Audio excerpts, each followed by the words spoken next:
अस्सलामुअलैकुम, मैं हुमारी अली। आप देख रहे हैं मेरा चैनल। अदाकार धर्मेंद्र की लाश के साथ क्या किया गया, वीडियो बनाने पर धर्मेंद्र के बेटे सनी देओल ने बहुत बड़ा तमाशा लगाया, बहुत रिएक्ट किया, शदीद गुस्से में थे। बात जायदाद की नहीं है, जायदाद से बढ़कर बहुत आगे की गेम है जी। हेमा मालिनी के मुकम्मल बाइकॉट का ऐलान किया गया है। ये ऐलान उनके मरने के तीसरे दिन ही कर दिया गया था। जो झगड़ा है इसकी असल वजह खुल के सामने आ चुकी है। सनी देओल की एक और वीडियो लीक हुई है। अब बात यह है कि इंडियन मीडिया सनी देओल का साथ देने के लिए या फिर धर्मेंद्र जा चुके हैं, या फिर जो हेमा मालिनी फैमिली है उनका कोई इस वक्त मीडिया से लेना देना नहीं है, तो इसीलिए इस सारे के सारे मामले को कवर नहीं कर रहा, बिल्कुल खामोश है।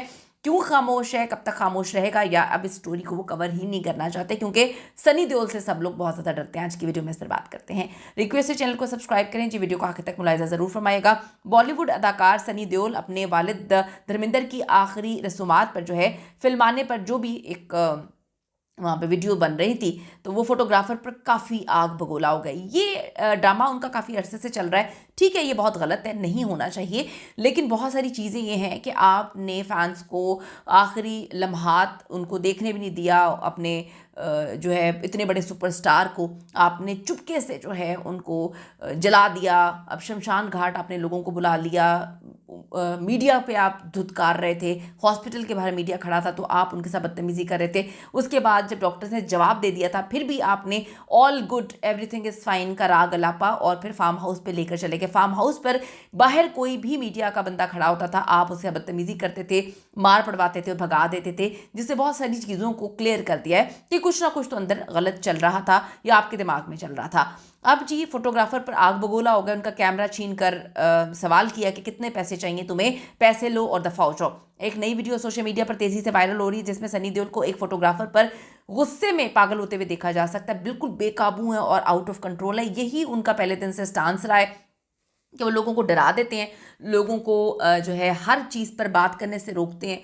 इसी वजह से इंडियन मीडिया ने चीज़ों को सही अंदाज में कवर नहीं किया कि जाने वाला तो चला गया, हेमा मालिनी और उनकी बेटियों को किसने जानना है, वो कौन सी अब काम करती हैं। तो सनी देओल ही अब करता धरता है, तो उससे वो पहले ही डरते हैं। काफ़ी तमाशा लगाया उन्होंने धर्मेंद्र के इंतकाल के बाद उनकी जो चिता की राख को पानी के हवाले करने की रस्म के मौके पर फैमिली की प्राइवेसी में मदाखलत करने पर सनी देओल जो हैं उन्होंने फोटोग्राफर पर उनका कैमरा तक तोड़ने लगे थे। काफ़ी बरहम हुए और कहा कि तुम्हें कितने पैसे चाहिए, पैसे लो और दफा हो जाओ यहाँ से।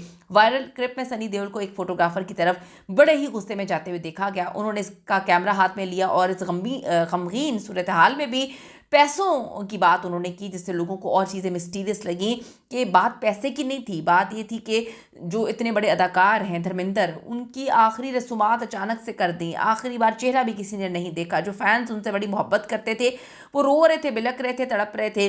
तो अभी भी ये पैसों की बात कर रहे हैं, तो जिससे लोगों को चीज़ें काफ़ी ज़्यादा कनेक्ट होती हुई नजर आई हैं कि ये बार बार पैसों की बात क्यों कर रहे हैं।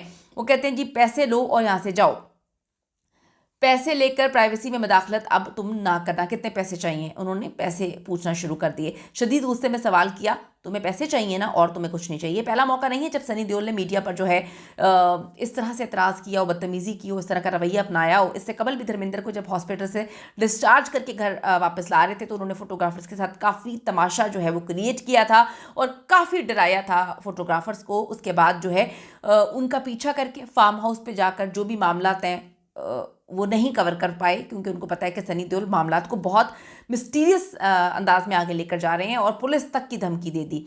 अब जी इस वक्त सनी देओल गुस्से में हैं, आपे से बाहर होते हुए उनको देखा जा सकता है। उन्होंने जो है फोटोग्राफर्स के सामने हाथ जोड़कर भी कहा था जब वो उनके वालिद हॉस्पिटल में थे कि आप लोग यहाँ से जाएं, शर्म आनी चाहिए, आपके अंदर कोई शर्म नहीं है, आपके घर में माँ बहन नहीं है, बाप नहीं है, बच्चे नहीं हैं, आपको शर्म क्यों नहीं आती, आप लोग बेशर्म है। ये सब कुछ उन्होंने हॉस्पिटल के बाहर कहा था।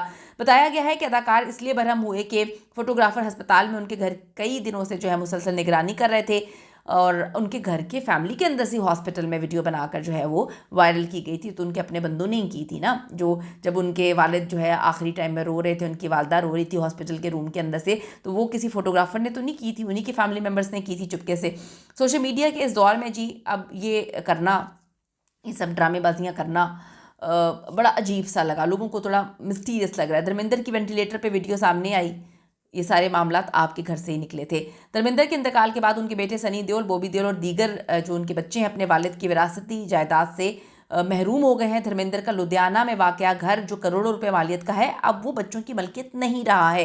धर्मेंद्र ने अपनी ज़िंदगी के दौरान 2.5 एकड़ ज़मीन और जो विरासती घर है वो अपने चचा के पोतों को तोहफे में दे दिया था। ये फैसला उन्होंने वालिद की जिम्मेदारी को पूरा करने के लिए किया था। इस जायदाद की कानूनी कागजात 2015 में धर्मेंद्र ने दस्तखत करके जो है मुंतकिल भी कर दिए थे। इस गांव में रहने वाले रिश्तेदारों के मुताबिक धर्मेंद्र ने कभी भी जायदाद की माली कीमत पर तवज्जो नहीं दी थी, बल्कि वो अपनी जज्बाती ताल्लुकात हमेशा से महफूज रखते थे। दूसरी तरफ हेमा मालिनी के साथ जो है वो ताल्लुक बिल्कुल तोड़ दिया गया है, बिल्कुल ख़त्म हो चुका है, बिल्कुल वो कहते हैं फिनिश हो चुका है। धर्मेंद्र की मौत से चंद हफ्ते पहले जी दोनों बीवियों के बच्चों को इकट्ठा नहीं देखा गया। जब वो हॉस्पिटल में थे तब भी नहीं देखा गया। जनाजे से लेकर आखिरी रसूमात तक जो वाज़े खलीज है वो एक एक बंदे ने नोटिस की, और सबको पता है कि धर्मेंद्र ने शायद कभी अपनी फैमिली को जोड़ने की कोशिश भी नहीं की। वो जानते थे कि कहीं ना कुछ चीज़ें गलत हैं। जहाँ पे हेमा मालिनी की तरफ से जो उनके ऊपर उनकी बेटी ने किताब लिखी थी उसमें उन्होंने बताया था कि मेरी माँ ने बड़ा कुछ बर्दाश्त किया है। हेमा मालिनी ने कहा कि मैं दूसरी औरत थी, सारी ज़िंदगी बन के रही और मैंने बहुत कुछ खोया।